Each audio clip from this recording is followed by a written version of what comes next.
Ongole assembly పరిధిలో ఈవీఎంల reverification ప్రక్రియ ప్రారంభమైంది. అభ్యర్థుల సమక్షంలో ఈవీఎంలను అధికారులు రీవెరిఫై చేస్తున్నారు. 12 పోలింగ్ కేంద్రాల్లో ఈవీఎంలను పరిశీలిస్తున్నారు. ఈవీఎంల అవకతవకలపై మాజీ మంత్రి బాలినేని శ్రీనివాసులరెడ్డి ఈసీకి ఫిర్యాదు చేయడంతో మాక్ పోలింగ్ పద్ధతిలో ఈవీఎంలు రీవెరిఫై చేస్తున్నారు. రోజుకు 2 చొప్పున 24వ తేదీ వరకు ఈ 12 కేంద్రాల్లో ఈ రీవెరిఫికేషన్ చేస్తారు.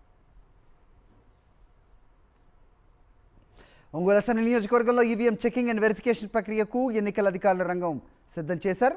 నియోజకవర్గంలోని 12 పోలింగ్ బూత్లలో నేడు ఈవీఎం చెక్ వెరిఫికేషన్ చేస్తారు.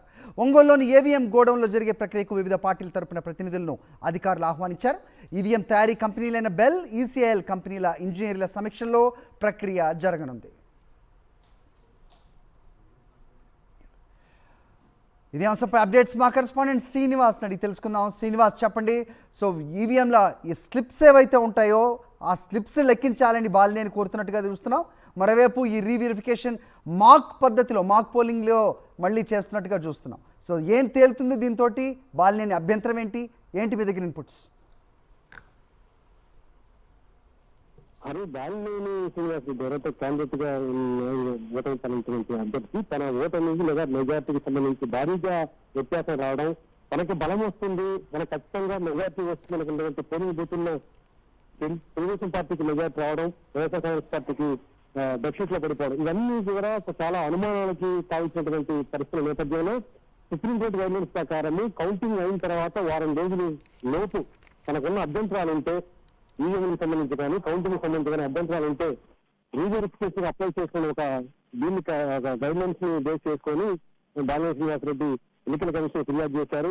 దాదాపు నియోజకవర్గంలో ఉన్నటువంటి 12 పోలింగ్ బూతుల్లో తనకు అభ్యంతరాలు, తనకు అనుమానాలు ఉన్నాయి. ఆ అనుమానాల గురించి చేస్తున్న భాగంగా ఈవీఎంలు, వాటి పనితీరు, వాటి టెక్నాలజీకి సంబంధించి, అలాగే వీవీప్యాట్లను కూడా లెక్కించి ఈవీఎంలో ఉన్నటువంటి ఓట్స్ క్యాస్టింగ్ జరిగిన ఓట్లకి, వీవీప్యాట్ల ఓట్లకి రెండింటికి టాలింగ్ కూడా చెక్ చేయాల్సిన అవసరం ఉంది. సమగ్రంగా వెరిఫికేషన్ చేసి నా అనుమానాలను నివృత్తి చేయండి అని ఎన్నికల కమిషన్ ఫిర్యాదు చేయడం జరిగింది. అందులో భాగంగా 5,66,400 రూపాయలు చలాన రూపంలో కూడా చెల్లించడం జరిగింది. అయితే ఎలక్షన్ కమిషన్ డైరెక్షన్ ఇచ్చినటువంటి పరిస్థితులు చూస్తే చాలా భిన్నంగా ఉన్నాయి. ఏదైతే క్యాండిడేట్ గా బాలినేని శ్రీనివాసరెడ్డి అడిగేటువంటి అంశాలను కాకుండా మాక్ పోలింగ్ పద్ధతిలో ఇవాళ వెరిఫికేషన్ చేయబోతున్నారు. ఒక 5 నిమిషాలలోనే అది ప్రారంభం కాబోతుంది.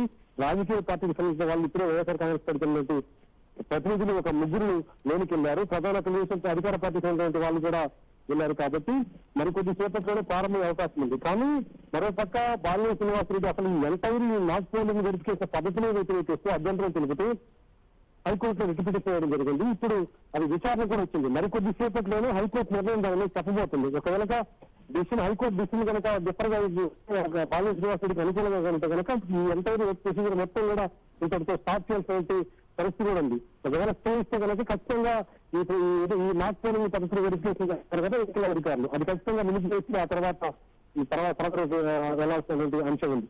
మొత్తం మీద చూసుకుంటే దీనివల్ల నాకు ప్రయోజనం ఏముంది, మాక్ పోలింగ్ చేయడం వల్ల ప్రయోజనం ఉంది అనేది ఆయన వాదన.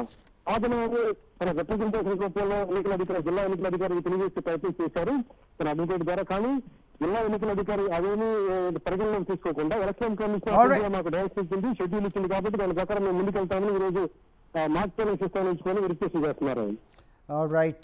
Thank you for the updates, Srinivas.